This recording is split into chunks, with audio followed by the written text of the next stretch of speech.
Good morning, everyone. Welcome back to 10 Minutes Daily Cafe Chat. It is Friday, December 26th. Good morning, Emily. We survived Christmas. Did you have a nice, relaxing day yesterday? I did. It was very peaceful. I watched a movie, ate way too much, and just enjoyed the quiet.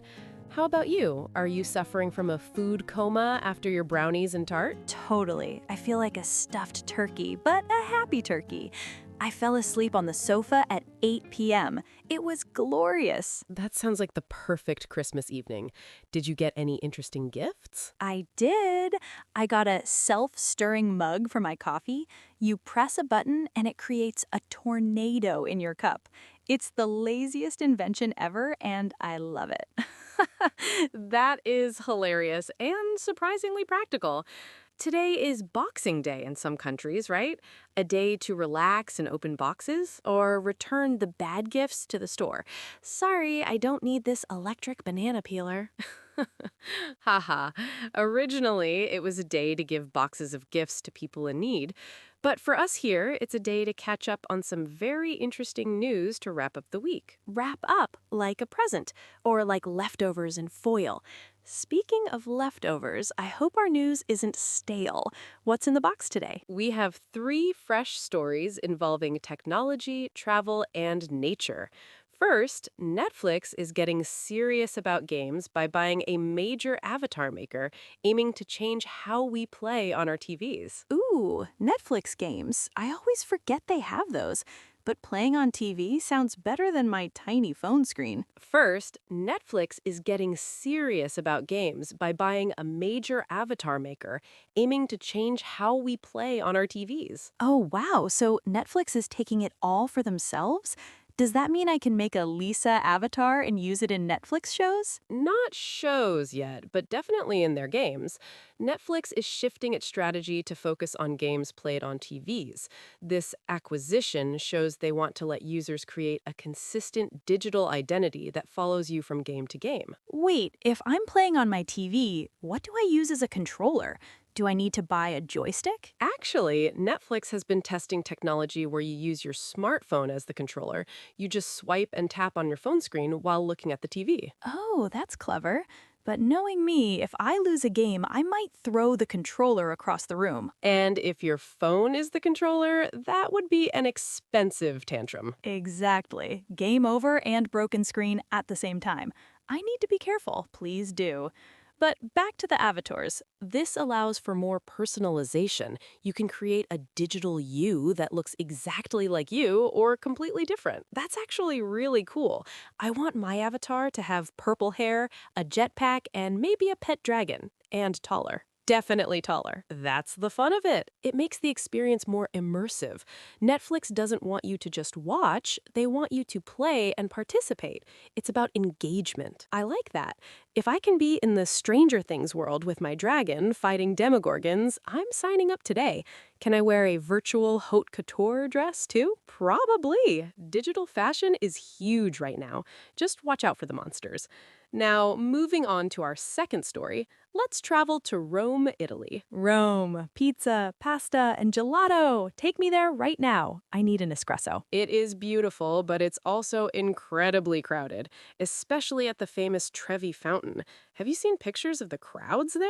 Yeah, it looks like a mosh pit. Not exactly romantic. You can't even see the water. Exactly. Because of this over-tourism, the city is introducing a new rule starting February 1st, 2026. To get close to the water and throw your coin, you have to book a reservation and pay a €2 fee. A fee? But it's a public fountain. And a reservation? Sorry, I can't be spontaneous. I have a fountain appointment at 3:15. It does sound rigid, but they are limiting access to the steps to only 400 people at a time. It's to stop the pushing and shoving and to help preserve the ancient stone. 400 people? That's still a lot of people. But I guess it's better than 4,000. Much better. And imagine if there was no limit. The stone gets damaged, pickpockets are everywhere. This adds some order to the chaos. I can imagine a bouncer at the entrance. Name on the list? No? Sorry, no wish for you today. Come back next Tuesday. Basically, you're not on the list, you can't throw the coin. It changes the vibe, doesn't it? It does, but €2 isn't too expensive, I suppose. It's cheaper than a gelato. It is. Locals and kids can still go for free, but it is ironic that you pay €2 just to have the privilege of throwing another euro into the water. That's an expensive wish, €3 total. Inflation hits everything, even wishes. Do they give receipts? Proof of wish? That would be funny. Here is your wish receipt, valid for 30 days. Hopefully it keeps the fountain beautiful for centuries to come. Preservation is key. True, we have to protect these places so future generations can also pay €2 to see them. Cynical but true. Speaking of protection and preservation, tell me about the whales. Oh yes, the SnotBot. I've been waiting for this. Let's go to the Arctic. Scientists have discovered something concerning by using drones to fly through the blow, the cloud of mist that whales exhale.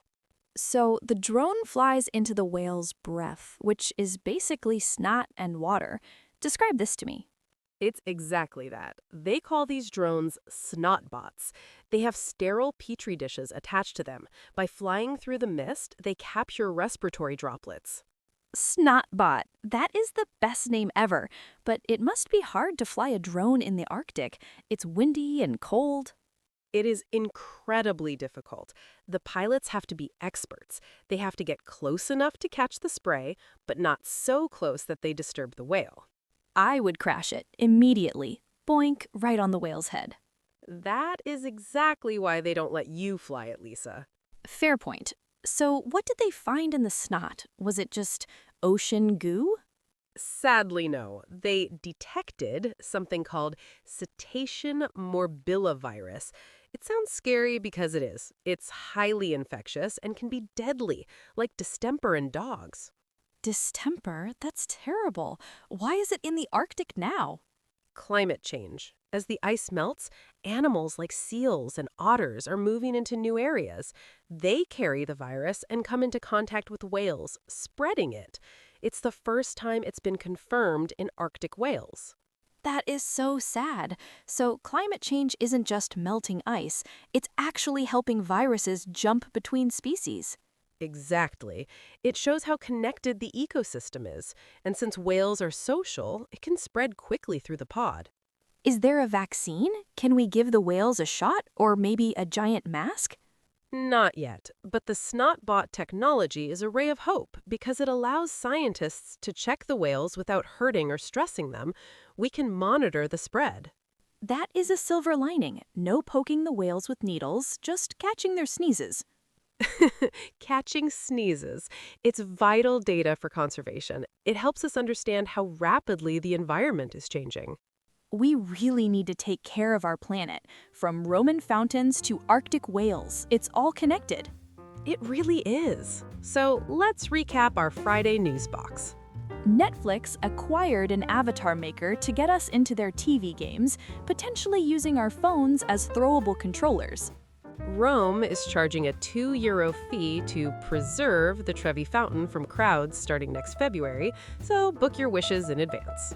And drones are catching whale breath to detect deadly viruses in the Arctic. SnotBot to the rescue. Described like that, it's quite a journey.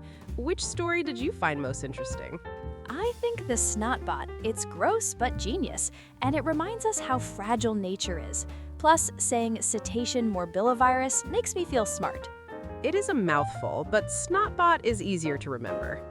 Definitely. SnotBot for president. We have a question for our listeners today.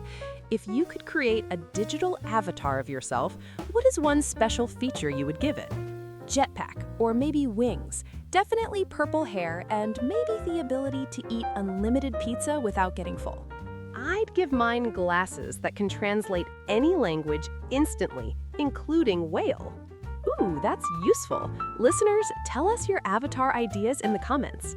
And before you go, since Netflix is acquiring everything, you should acquire a subscription to our channel. Like, hit the bell and give us some SnotBot-sized hype. Please do. We appreciate the support. Thank you for joining us this week. Have a safe and happy weekend. Enjoy your leftovers. See you tomorrow.